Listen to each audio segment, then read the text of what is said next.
Hello everyone! Ayan, good afternoon po sa inyong lahat. And for today's video ay tayo magluto nitong ating pansit batong lapad ang tawag po dito sa Bicol. So meron pong pansit bato na maliliit or maninipis. Ito naman po ay malapad na payat. Ayan.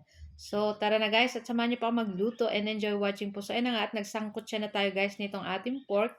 Ayan, tapos pagkasangkot siya natin ng ating pork hanggang mag-golden brown, ay igigisa na natin dyan yung ating bawang at yung ating sibuyas. Ayan. Tapos halu-haluin lang po natin yan. So yung ating pork may timpla na rin po yung konting asin at konting paminta. Tapos pagkatapos pwede na natin ilagay dyan yung ating mga gulay. Ayan. So yung ating gulay may sayote, may carrot, may repolyo. Tapos maglagay na tayo ng soy sauce, oyster sauce, 1 pork cube.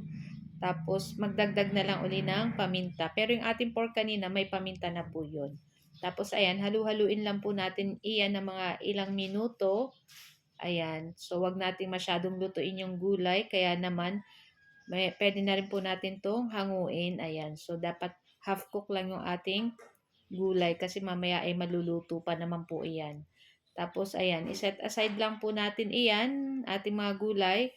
Tapos sa same na kawali, maglagay na tayo dyan ng isang pitsil na tubig. Ayan.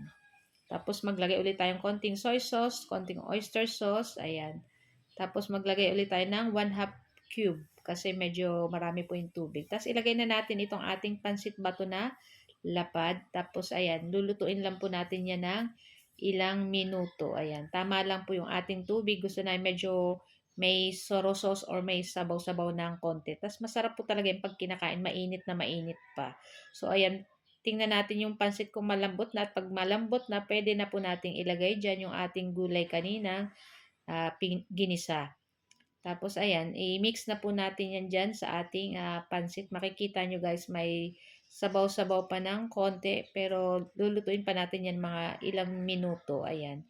Tapos, masarap to guys, i-partner sa pandesal or sa monay or saging na pirito. Ayan, so kayo na po ang bahalang maghanap ng kung anong kapartner nito. Siyempre, masarap din po to sa malamig na cook. Tama ngayon at medyo mainit na po yung panahon. Feel na natin yung summer.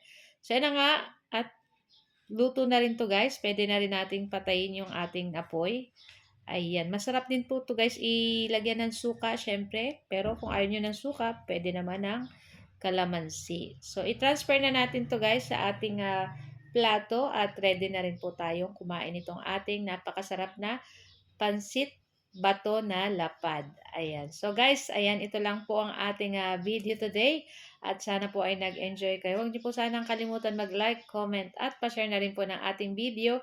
At kung bago pa lang po kayo sa aming page, huwag niyo po sanang kalimutan mag-like at mag-follow para palagi po kayong updated sa aming mga bagong video na i-upload.